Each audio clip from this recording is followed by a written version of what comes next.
करेंगे standard 11 NCERT based chapter number 9 ठोसों के यांत्रिक गुण। ठीक है, और उसके अंदर हम देखेंगे आज हमारा टॉपिक रहेगा प्रतिबल तथा विकृति। ठीक है, तो पहले हम बात करते हैं प्रतिबल। तो प्रतिबल का मतलब क्या होगा, जैसे अगर मान लो ये रबड़ हो, ठीक है, रबड़ हो तो उस पर हम क्या करेंगे, दोनों तरफ से हम बल लगाएंगे तो उसकी लंबाई में क्या हो जाता है, वृद्धि हो जाती है। जैसे उसको हम क्या कर देते हैं, छोड़ देते हैं तो वापस अपनी मूल स्थिति में आ जाता है। तो मतलब वहाँ पे हम बल लगा रहे हैं तो जिसकी वजह से उसकी लंबाई में वृद्धि हो रही है। लेकिन जैसे हम बल लगाना बंद कर देते हैं तो रबर क्या कर रहा है, अपनी मूल स्थिति में आ रहा है। मतलब उसकी विपरीत दिशा में भी कोई ना कोई क्या कर रहा है, बल लगा रहा है। ठीक है, और वो बल लगा कौन रहा है, वो बल लगा रहा है रबड़। ठीक है, रबड़ अपनी मूल स्थिति में आने की ट्राई कर रहा है। ठीक है, और वो जो बल लगाता है उस बल को हम क्या बोलते हैं, प्रत्यानयन बल। क्या नाम रहेगा, प्रत्यानयन बल। और उसी प्रत्यानयन बल को एक और नाम दिया गया है, उसको हम बोलेंगे प्रतिबल। ठीक है, कैसे होता है वो चीज देख लेते हैं। फर्स्ट हमारा टॉपिक हो जाएगा प्रतिबल के लिए।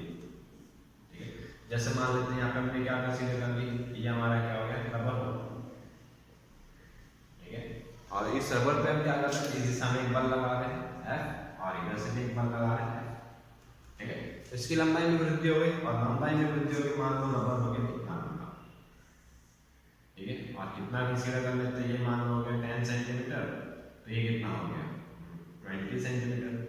तो जो 10 सेंटीमीटर लंबाई में जो है, और इस पे जितना बल लगा के हमने क्या करते हैं, जैसे इस बल को हम क्या करते हैं, लगाना बंद करते हैं। लगाना जैसे ही बंद करें तो रबड़ वापस क्या आ जाएगा, 10 सेंटीमीटर में आ जाएगा। मतलब रबड़ क्या कर रहा है, इस दिशा में अपना कोई बल लगा रहा है क्या, लेकिन ये बल पहले लग रहा था नहीं।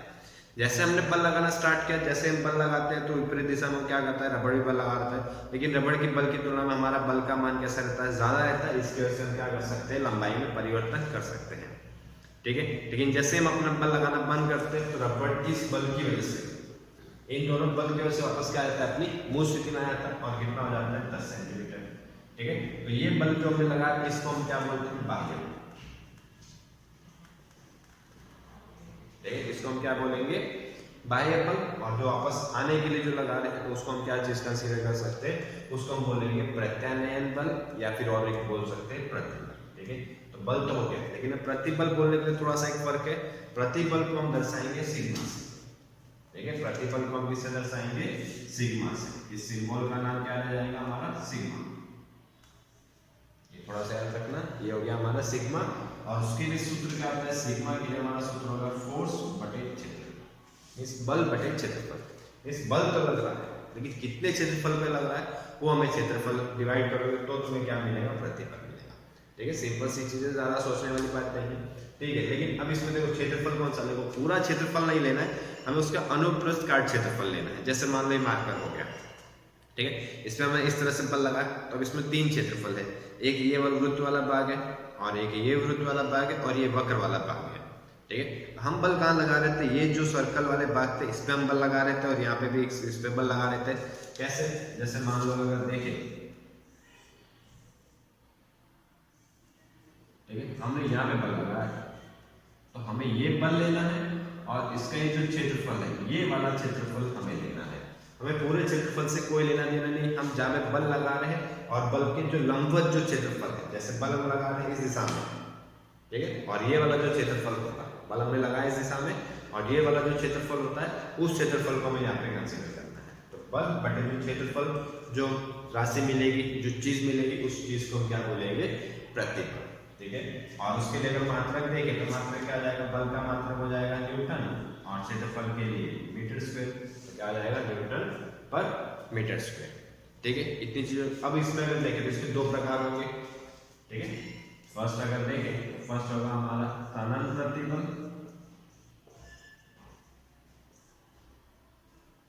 और सेकेंड हम कंसीडर कर सकते हैं संपीड्य प्रतिबल।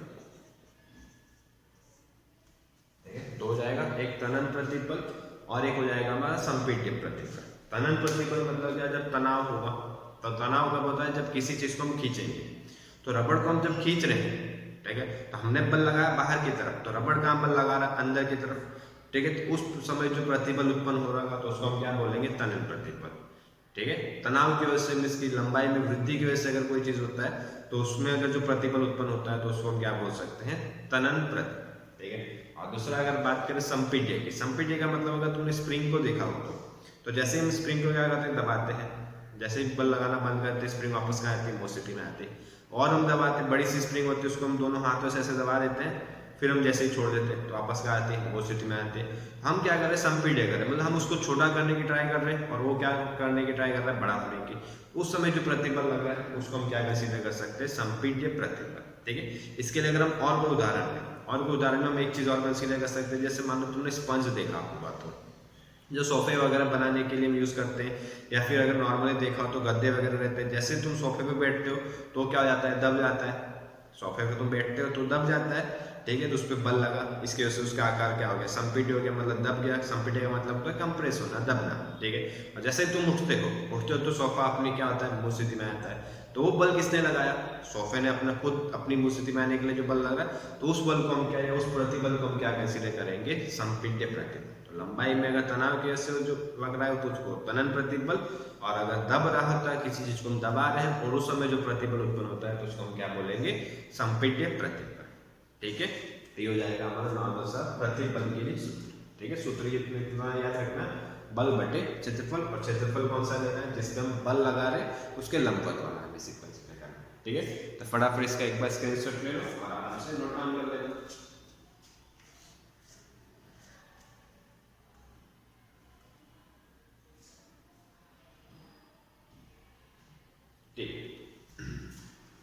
और इसके बाद अगर देखें, इसके बाद हमारा नेक्स्ट इसी का टॉपिक रहेगा, इसी से मिलता जुलता है, जिसको हम क्या बोल सकते हैं, विकृति।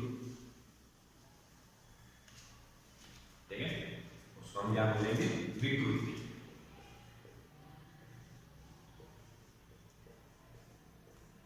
विकृति का मतलब क्या होता है, थोड़ा बहुत अगर हिंदी के हिसाब से देखें तो विकृति का मतलब होता है उसके आकार में परिवर्तन होना। ठीक है, किसी के आकार में अगर परिवर्तन हो जाता है तो उस चीज को हम क्या बोलते हैं, विकृति बोलते हैं। जैसे मान लो मार्कर है, मार्कर को मैं ऐसे घुमा दूं, या नॉर्मल से तुम्हारी स्केल होगी तो स्केल को मैं अगर पकड़ के ऐसे घुमा दूं तो उसके आकार में क्या हो जाएगा, परिवर्तन हो जाएगा, तो उस चीज को हम क्या बोल सकते हैं, विकृति।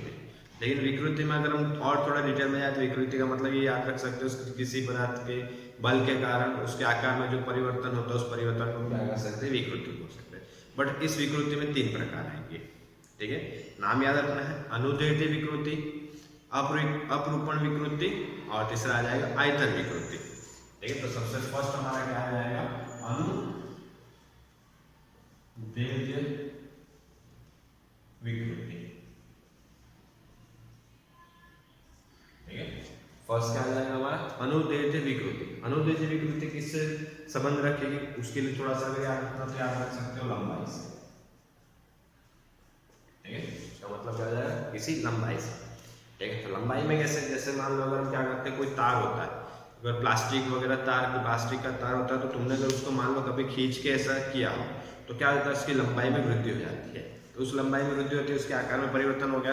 क्या लंबाई में परिवर्तन हुआ, किस चीज में परिवर्तन हुआ, सिर्फ लंबाई में परिवर्तन। क्या उसके क्षेत्रफल में कोई परिवर्तन हो रहा है, नहीं। तो उस समय जो विकृति होती है उस विकृति को हम क्या बोलेंगे, अनुदैर्ध्य विकृति, और उसके लिए किससे लेना देना रहेगा, लंबाई से। उसके लिए अगर हम देखें, जैसे मान लो यहाँ पे क्या हो गया हमारा, सिंपल सा कोई रबड़ हो गया। ठीक है, और रबड़ की मान लेते हैं कि लंबाई है 10 सेंटीमीटर। ठीक है, एक रबड़ ले लिया और उसकी लंबाई हमने मान ली 10 सेंटीमीटर। फिर हम क्या कर रहे हैं, इस पर बल लगा इस दिशा में। ठीक है, एक ही दिशा में इधर से बांध के रखा हुआ है, इधर से हमने किसी सिरे से किसी चीज से बांध दिया है और दूसरे सिरे पे हम क्या कर रहे हैं, बल लगा रहे हैं। ठीक है, और बल लगा रहे हैं, उसकी वजह से इसकी लंबाई में क्या हो जाएगा, परिवर्तन होगा। और परिवर्तन होकर मान लेते हैं इसके परिवर्तन हो गया, ये 10 की जगह कितना हो गया, 12 सेंटीमीटर।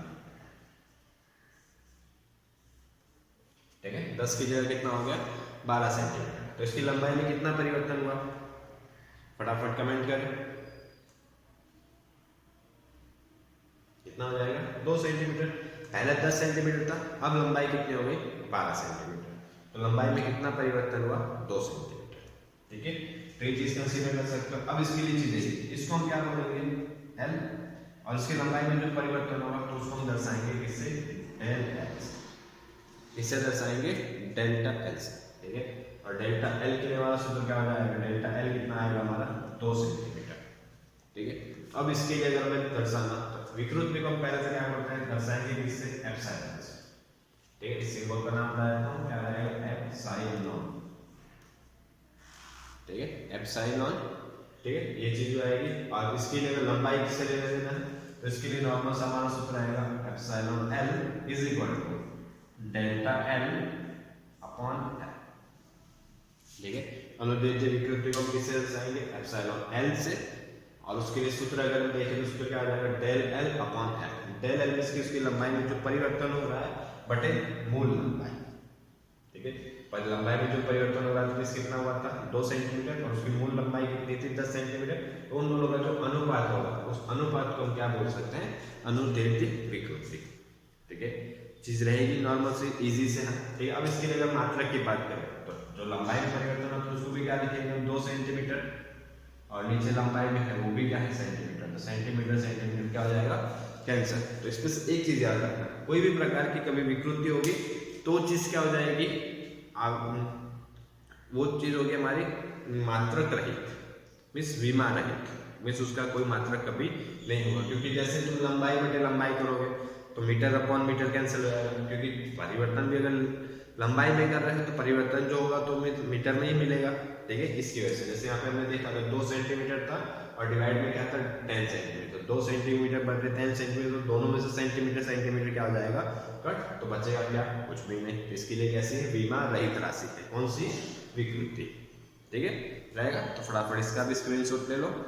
और इतना याद रखना कि लंबाई में जो परिवर्तन होता है और किसी पदार्थ की लंबाई में जो परिवर्तन होता है और उसकी मूल स्थिति की जो लंबाई रहती है, दोनों के अनुपात को हम क्या बोलेंगे, अनुदैर्ध्य विकृति, ठीक है। इसकी परिभाषा देखो आपको ऑलरेडी बुक में मिल जाएगी, बट ये समझना हमारे लिए जरूरी है, ठीक है। तो फटाफट इसका स्क्रीनशॉट ले लें और उसके बाद हम नेक्स्ट टॉपिक स्टार्ट करते हैं।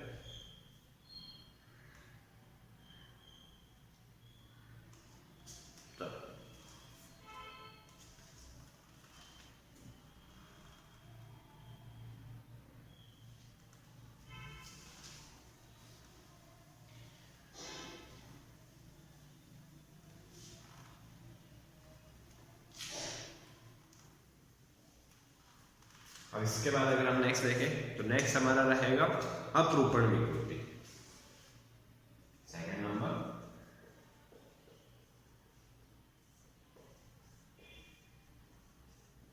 क्या हो जाएगा, अपरूपण विकृति।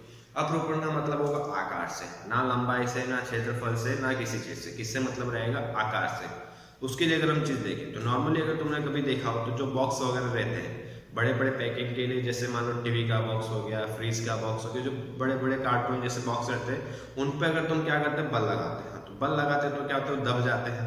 तो क्या उनसे उनकी लंबाई में कमी होता है, नहीं, सिर्फ क्या परिवर्तन होता है, आकार में परिवर्तन होता है। कैसे, जैसे मान लो हमने यहाँ क्या पे रखा है, ये एक बॉक्स रखा हुआ है, ठीक है। और इस बॉक्स को अगर मैं मान लो यहाँ से ऐसे और यहाँ से अगर मैं ऐसे बल लगाऊं तो इसका आकार कैसा हो जाएगा,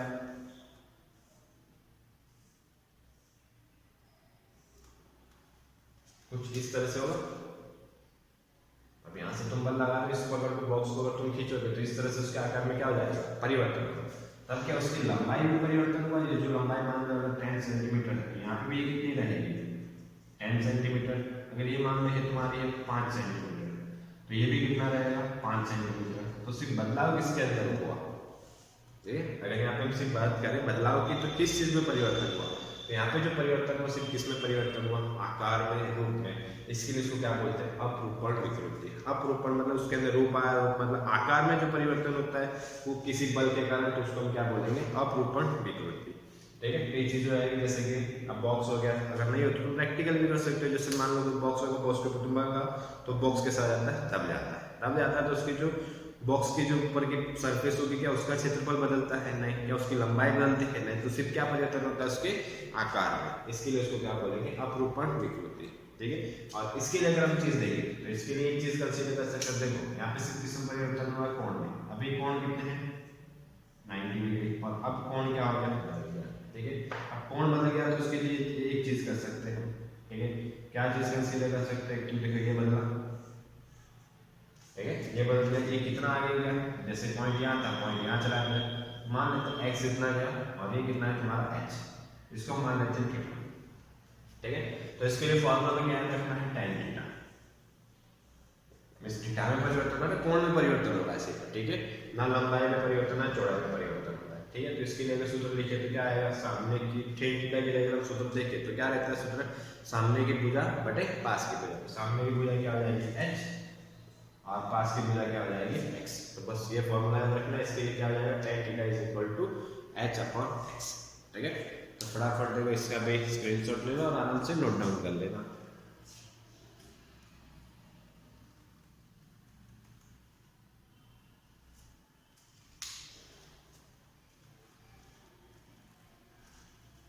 ठीक है, और कोई भी डाउट हो तो आप कमेंट कर सकते हो नीचे।